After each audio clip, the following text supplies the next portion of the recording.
Hi, Vice Principal Lime. This is Uma Valentine. I teach 4th grade here. How are you today? Oh, just fine, Uma, and please, you can call me Kate. I like to have more of an informal rapport with my teachers. Okay, great. Thanks. I appreciate that. My last school was a very strict environment. Well, here at Bridgestone Academy, we believe in fostering a spirit of independence in our students. You can't punish a child for showing their individuality. Making children ashamed just causes instability later in life. Of course, yeah, I totally agree. That's how I try to teach my class. I want an open, caring environment. And it's hard these days, isn't it? With so much negativity in the world, it affects the children as much as anyone. I know what you mean. Some of my kids, well, I really worry about them. And I don't have the time to give them each the individual care they require, or at least I don't feel like I do. You're young. I was a young teacher once. You're always second-guessing yourself, wondering if you're screwing everything up. I white-knuckled my way through my first 3 years, believe me. But you'll settle in, believe me. And if there's anything we can do to help you, please don't hesitate to ask. Yeah, it's just that some of these kids, I don't know if it was because of the pandemic or what, but they're just mean. Mean? Really? How so? Like bullying? Acting out? Yeah, there's definitely been some of that lately. All of that. Well, who are these students? Is it a particular group of them? Well, by some of these kids, I just mean one. Jordy Stirk. Oh God, not Jordy again. He's been a problem before? You mean to teachers before me? Many, many times, and many teachers, all of them, I would say. All of them? 3rd, 2nd, 1st, kindergarten, I didn't know him in preschool, but I can't imagine him being any better behaved there. Wow, I had no idea. I thought it was just me or something. No, it's not just you, believe me. So what is it the little terror is doing this time? Releasing ants into the classroom, throwing firecrackers into the toilets? No, nothing that bad. Nothing that bad yet. I assure you it's only a matter of time. Lord have mercy on his high school teachers.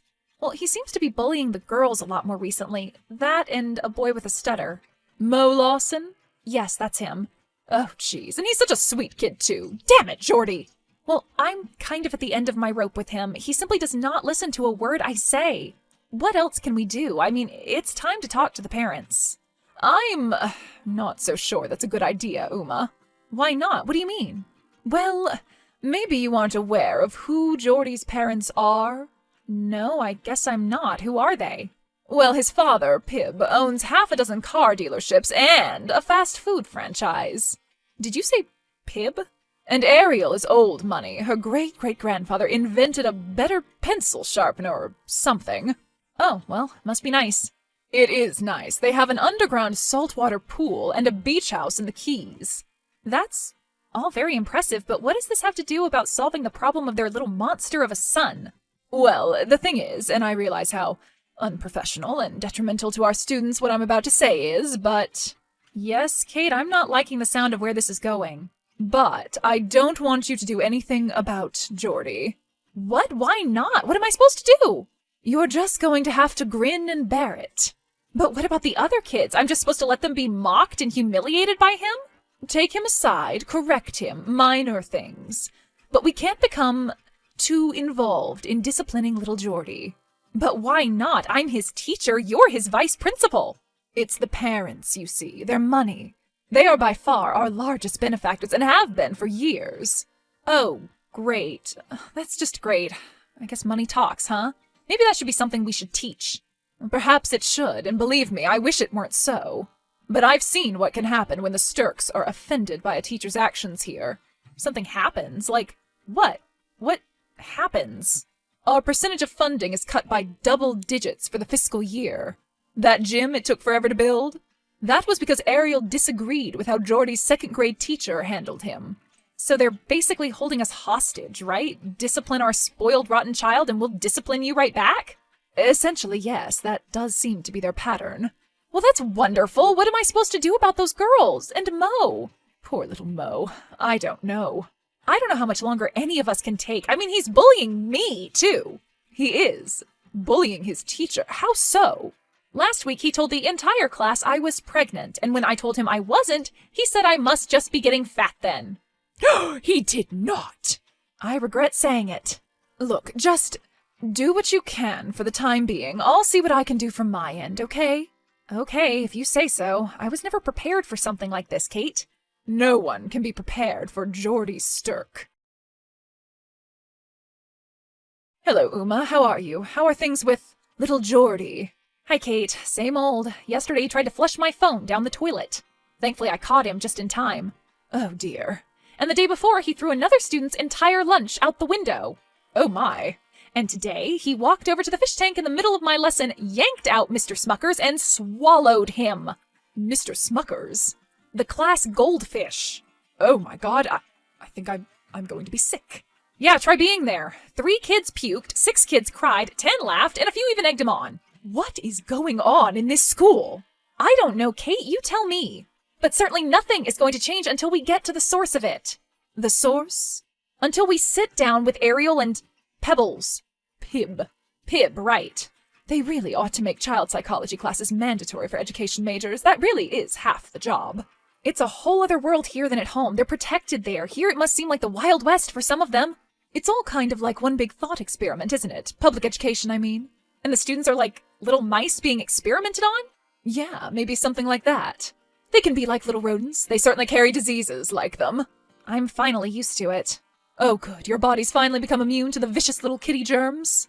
No, I'm just used to being sick all the time. They're like little petri dishes, aren't they? I keep a pharmacy in my locker. Anything you ever need, just let me know. I'll keep that in mind.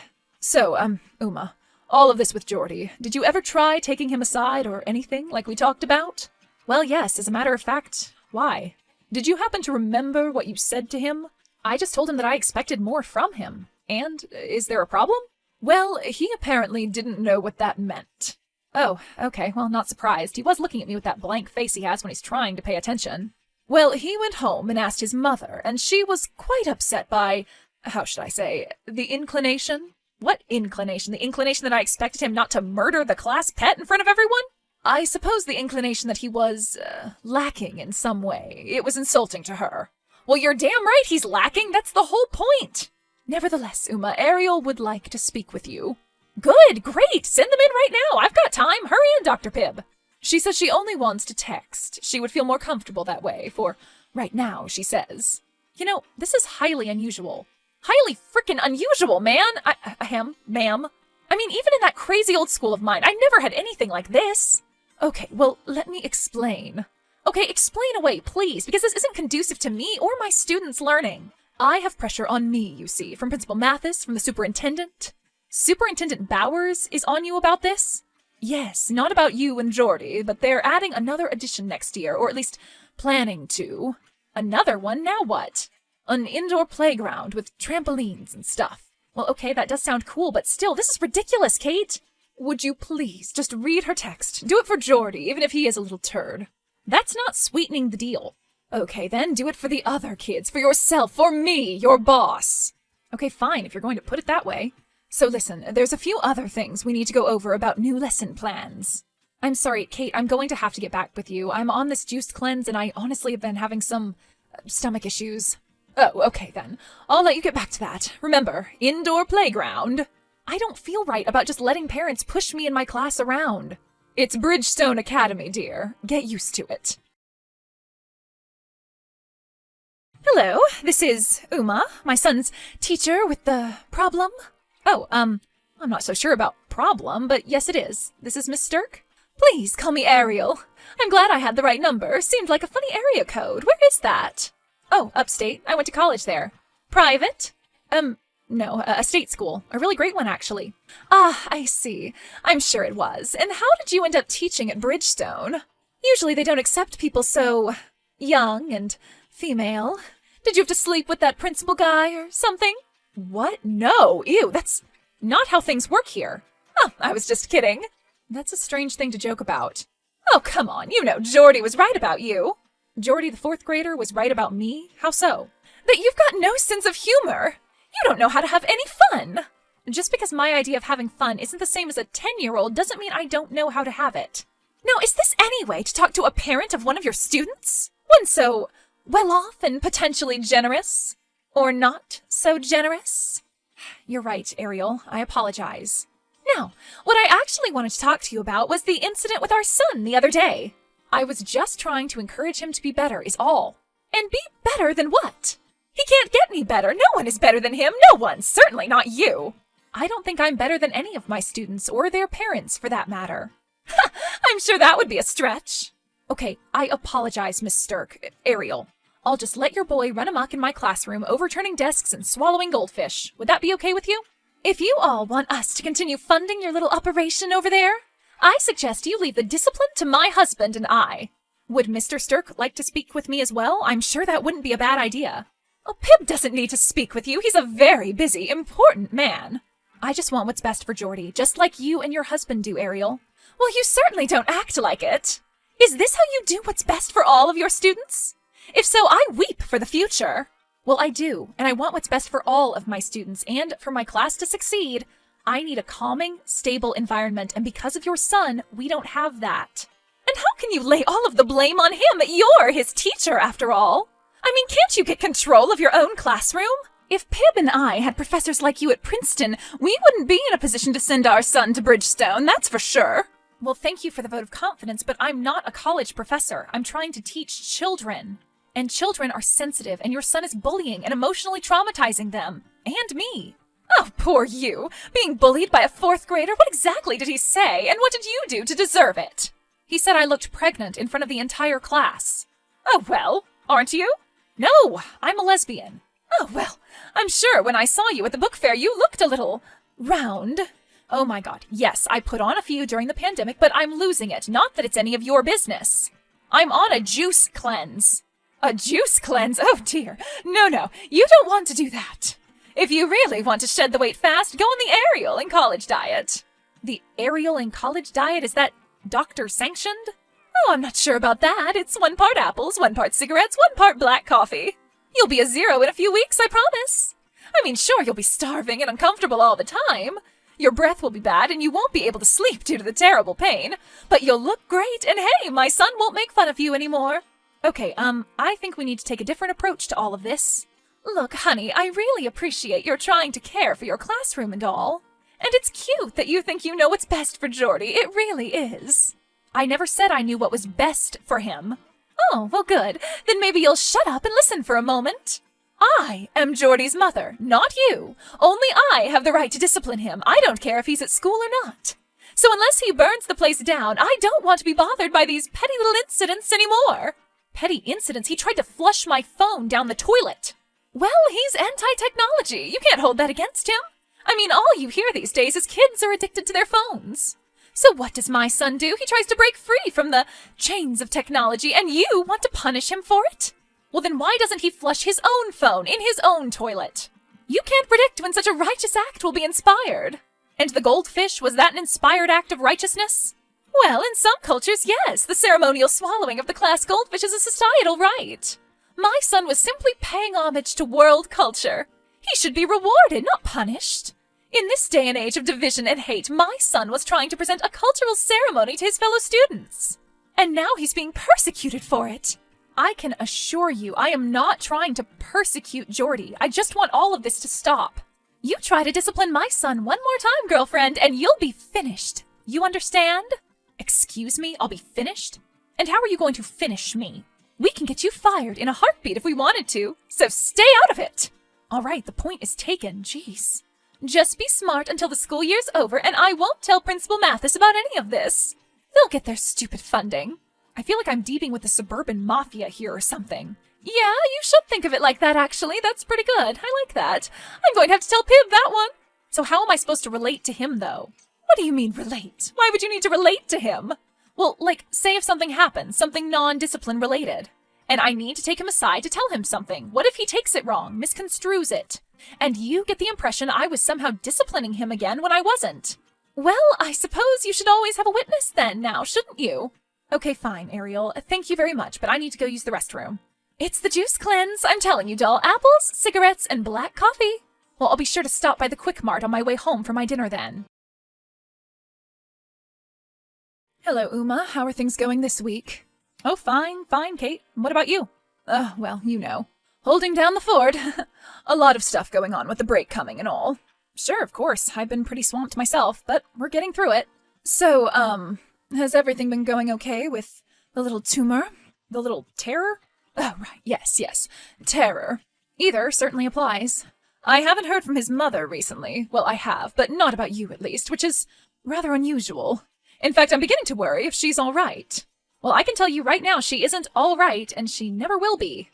Well, you do have a point, but, his behavior has improved since your talk with Ariel? Well, I'm not certain it was our talk that did it. Yes, the principal did mention something about an incident while he was sitting in your classroom observing last week. Yeah, I think that's possibly what helped change his behavior a little, maybe humbled him. Can you tell me what happened? Well, I too know how unprofessional this sounds. Yes. It's almost like maybe we can trade our unprofessional moments, call it a draw, and move on? Go ahead.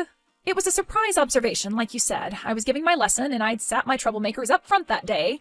And Principal Mathis was sitting in the back? Yep, with his little notepad and pencil. Well, you know I was on the juice cleanse, right? You're off it now? I was going to tell you that you do look good. Oh, well, thank you. And yes, I am. And that day for lunch, I had my first real solid food in a week. What did you have? A nice big tuna fish sandwich. Oh, dear. So about half an hour later is when my lesson is being observed, and I feel a sudden shift in my belly. A shift? A grumble. A big grumble. Oh, no. And no one heard it, but you know who. Geordie Stirk. I look down, and there he is, closest to me, black beady eyes and Cheshire grin. Just like his mother. And then ever so slightly, ever so silently, I let it out. Oh. And by stank, I mean stunk. So what did he do? I beat him to it. I asked him if Geordie had an accident, and that if he did, it was nothing to be ashamed of, and he can go to the bathroom to clean himself up. You didn't! The entire class started applauding. Even Principal Mathis cracked a grin. What did Geordie do? Humbly walked out of the classroom with his head down. I don't know, Uma. I feel bad, but it was kill or be killed at that moment, and Ariel did say I needed a witness. Well, what did we learn, if anything? We learned that the best way to combat a bully is a juice cleanse. Geordie never told his parents about Uma blaming him for her mid-lesson fart, thinking it would be a stretch for even them to believe. They wondered why he seemed so much better behaved at school and at home, and why his love of flatulence seemed to suddenly dissipate overnight. After Uma finished the year out at Bridgestone, she resigned her position and took a job at a local inner-city school, where she won Teacher of the Year her first 3 years in a row. No goldfish were harmed during the making of this story.